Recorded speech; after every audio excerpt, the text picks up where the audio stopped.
Students, आज हम MA के जो जैव भूगोल का पेपर है उसके अंदर एक नए जैव भौगोलिक प्रदेश के बारे में बात करेंगे।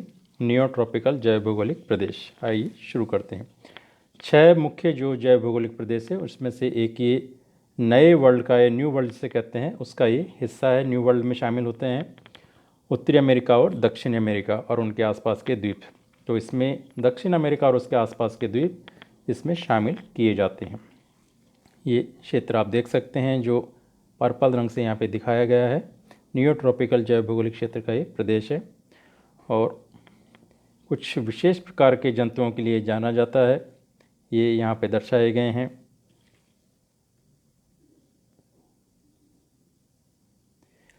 नियोट्रॉपिकल जैव भौगोलिक प्रदेश की हम बात करते हैं तो नियोट्रॉपिकल क्षेत्र पृथ्वी की भूमि की सतह का गठन करने वाले 8 बायोजियोग्राफिक स्थानों में से एक है और भौगोलिक रूप से इसमें अमेरिका के उष्णकटिबंधीय स्थलीय पारिस्थितिक क्षेत्र और पूरे दक्षिण अमेरिकी शीतोष्ण क्षेत्र शामिल है। पूरा दक्षिण अमेरिका इसमें शामिल है और इसके ऊपर जो उत्तरी अमेरिका है उसका दक्षिणी भाग भी इसके अंदर शामिल है, जिसमें मध्य अमेरिका के जो छोटे छोटे देश हैं वो इसमें शामिल है।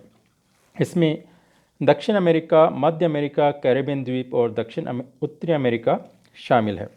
मैक्सिको में युकाटन प्रायद्वीप और दक्षिणी तराई और बाजा कैलिफोर्निया प्रायद्वीप के दक्षिणी सिरे सहित पूर्व और पश्चिम तटरेखाओं में से अधिकांश नियोट्रॉपिक क्षेत्र में शामिल किए जाते हैं। संयुक्त राज्य अमेरिका के दक्षिणी फ्लोरिडा में और दक्षिण टेक्सास में रियो ग्रांडे घाटी के तटीय हिस्से को नियोट्रॉपिकल माना जा सकता है और नियोट्रॉपिक जीव या वनस्पतियों में समानताओं से सीमित है। इसके जो जीव हैं ये अलग प्रकार के हैं क्योंकि इन 2 महाद्वीपों में ये पनामा जो स्थुमस है उनके माध्यम से ही ये जुड़ा हुआ है, बाकी अन्य किसी महाद्वीप से इसका जुड़ाव नहीं है। इसके जीव और वनस्पतियाँ 2 महाद्वीपों के लंबे अलगाव के कारण नियार्कटिक प्रदेश जो कि उत्तरी अमेरिका का भाग है से अलग है। पनामा के स्थुमस का गठन 2 से 3 मिलियन वर्ष पहले, जब ये महाद्वीप अलग हो गए थे तब उसके बीच में बनने से हुआ था। जो ग्रेट अमेरिकन इंटरचेंज एक महत्वपूर्ण बायोजियोग्राफिक घटना है उसके कारण ये हुआ। और नियोट्रॉपिक में किसी भी अन्य प्रदेश की तुलना में अधिक उष्णकटिबंधीय वर्षावन पाए जाते हैं। जो संसार में जितने भी वर्षावन हैं उनका सबसे अधिक जो प्रतिशत है वो दक्षिण अमेरिका के जो अमेजन क्षेत्र है उसमें पाए जाते हैं और इसे लंग्स ऑफ अर्थ भी बोला जाता है। उष्णकटिबंधीय और उपोष्ण कटिबंधीय नम ब्रॉडलीफ वन, जो चौड़ी पत्ती वाले वन हैं वो यहाँ पर अधिक पाए जाते हैं, जो दक्षिण मैक्सिको से मध्य अमेरिका और उत्तर दक्षिणी अमेरिका के माध्यम से दक्षिणी ब्राज़ील तक फैले हुए हैं और जिसमें विशाल अमेजन वर्षावन भी शामिल हैं।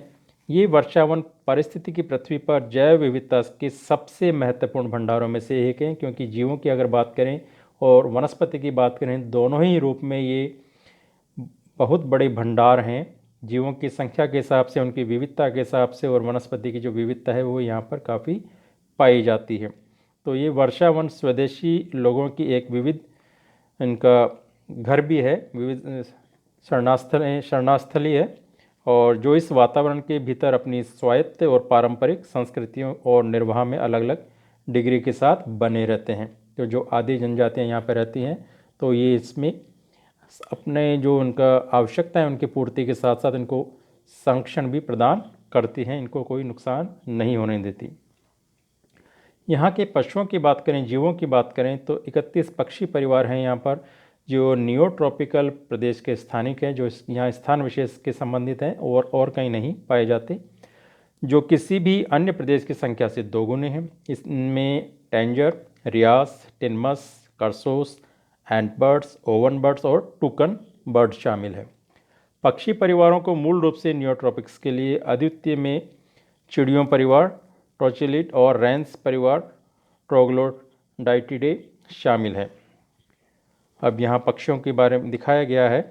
यहाँ हम देख सकते हैं टेंजर, रियास, हमिंग बर्ड जो संसार का सबसे छोटी चिड़िया होती है, और ये टिनमस है, और ये कर्सोस, ये ओवन बर्ड है, ये टूकन, ये बड़ा पक्षी होता है और अपनी चोंच के लिए ख़ास तौर से ये जाना जाता है, इसकी बड़ी चोंच होती है।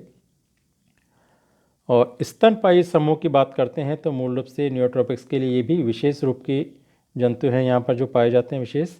इनमें ऑर्डर जिनार्था, एंटेटर्स, स्लॉथ्स और आर्मडिलोस और नई दुनिया के बंदर, कैवियोमार्फा कृंतक जो ज़मीन के अंदर रहते हैं, रोडेंट्स उन्हें कहा जाता है, जिसमें कैपिबारा, गिनी सुअर, चिंचिला आदि शामिल हैं।